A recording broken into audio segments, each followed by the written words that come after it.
Bienvenue sur webactu.net pour tester aujourd'hui ensemble un Deepoo D58, gracieusement prêté par Best of Robots, un des partenaires de ce blog. Donc c'est parti. Je vais vous faire grâce de l'unboxing de la boîte, ce qui correspond au déballage. Donc en gros dans cette boîte on va trouver tout d'abord l'aspirateur en lui-même, quelque chose de sphérique comme il se fait habituellement, avec devant donc on a un cache de protection qui va lui permettre en fait de savoir s'il cogne quelque chose et on voit qu'il peut rentrer comme ça. Et dès que ça rentre, lui il sait qu'il a touché quelque chose, du coup il va aller dans une autre direction. On va voir devant un... Alors ça je sais pas exactement ce que c'est.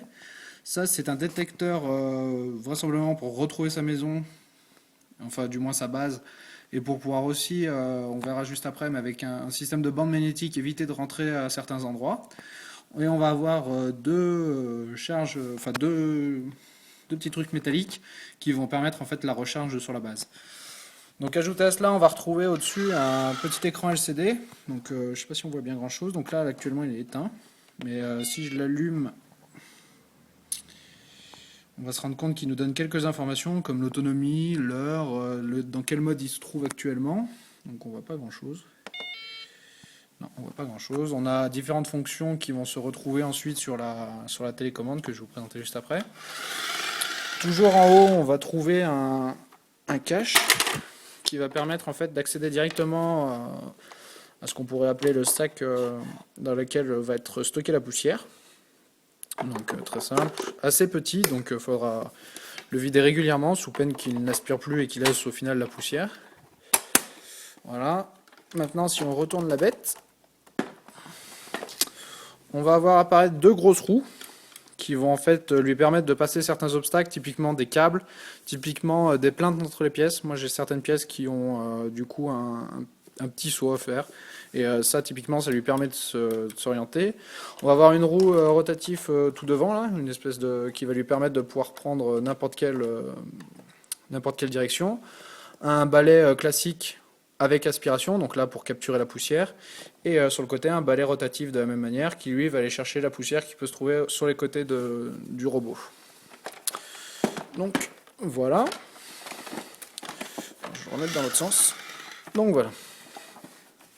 À côté de ça, donc on a la base en elle-même, donc c'est là où va se stocker où va se ranger l'aspirateur. Je vous montrerai juste après comment ça se passe. Donc là, c'est quelque chose de très classique, assez gros au final, mais qui peut se cacher derrière un meuble. On retrouve en bas les deux petites barres qui permettent la charge de l'aspirateur. Donc l'aspirateur va venir se plugger dessus tout simplement et du coup va se mettre à charger. Donc le tout est relié à une prise de courant classique. Voilà. Après, comme je vous ai dit juste tout à l'heure, on a un système de bande magnétique comme ça qui permet en fait d'être collé sur des plaintes ou sur des bas de meubles pour indiquer à l'aspirateur qu'il n'a pas besoin de venir ici et que c'est un peu chasse réservée pour vous. Voilà, donc ça va permettre de délimiter des zones, typiquement les escaliers pour pas qu'il y accède ou pas qu'il accède à certains endroits où il pourrait se bloquer, notamment sous les meubles, parce que le meuble peut-être devant est assez grand pour qu'il passe, mais au final il se rétrécit au fond. Donc voilà, donc on a un système de bande magnétique qui serait capable de reconnaître. Alors je ne sais pas si ça se trouve à ce niveau-là ou à celui-là. En tout cas, il est capable de savoir et il ne va pas dans cette zone. On retrouve aussi une télécommande plutôt simple avec très peu de boutons. En haut, on va retrouver les différents modes. Donc on va avoir un mode spot qui se trouve ici. On va avoir un mode de edge donc qui va tourner. Et on va avoir un mode auto où il va faire un peu ce qu'il veut. De la même manière, on a un bouton return qui va lui permettre de retourner directement à sa base. Et on a un mode clean qui va le mettre en mode aspirateur. Donc là, on peut le mettre sur pause, effectuer quelques actions avec ça. Et donc voilà, donc au final, c'est pas quelque chose de laquelle je me suis trop servi. J'ai beaucoup trifouillé sur l'écran LCD qui me permettait de faire à peu près la même chose. Peut-être un peu plus compliqué dans la vie de tous les jours. Donc voilà. Donc, si je l'allume, ce sera mieux. Et que je lui dis de retourner chez lui. Donc là, on peut voir qu'il fonctionne. Il n'est pas en mode respiration. Il veut juste retrouver sa maison. Donc là, typiquement, c'est ce que je voulais vous montrer tout à l'heure. Là, il est rentré, il s'est mis en charge, on peut voir parce qu'il se met à clignoter, donc ça veut dire qu'il est actuellement en train de charger. Et voilà, donc là il est rangé, donc après ça vous pouvez le mettre un peu où vous voulez dans votre pièce, tant qu'il y a une prise de courant à côté et que lui il est capable de le retrouver. Donc voilà. Si maintenant donc je le passe en mode aspiration, je vous avais dit que je ne le connaissais pas forcément bien. Voilà. Donc en fait, c'est assez sensible, il faut être assez proche, enfin bien le pointer avec la télécommande. Donc là on peut voir qu'il est un peu en mode auto, donc il fait un peu ce qu'il veut. Si maintenant je le mets en mode edge, donc là vous voyez, en spot pardon, donc là il va se mettre à tourner autour d'un point et nettoyer ce point. Donc typiquement ça fait un peu de bruit, mais bon c'est le principe de l'aspirateur, si l'on ne faisait pas ce serait un peu bizarre. Voilà, et donc là je vais le mettre en mode...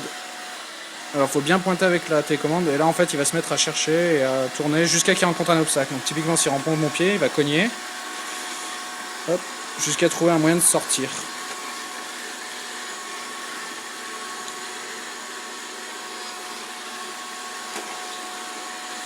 Donc après on peut le laisser faire, il va tourner. Voilà, et quand il aura fini son cycle, quand il pensera avoir terminé, lui de son côté, il va rentrer à sa maison. Donc là par exemple je l'ai passé en mode... Alors il va se cacher, mince. Typiquement il va chercher sa maison là. Donc là on entend qu'il est plus en mode aspiration, il aspire plus, il est juste à la recherche de sa maison. De sa base quoi. Donc là normalement il devrait l'avoir si tout va bien. Non, alors je vais l'aider. Ah si, il l'a vu. Donc voilà, donc je pense que la base doit émettre quelque chose pour qu'il puisse la reconnaître. Et hop, il va aller se ranger comme tout à l'heure. Donc voilà, c'est un test rapide du Dipo D58. Si vous avez la moindre question, n'hésitez pas à laisser un commentaire dans les commentaires du blog. Bonne journée à vous, au revoir.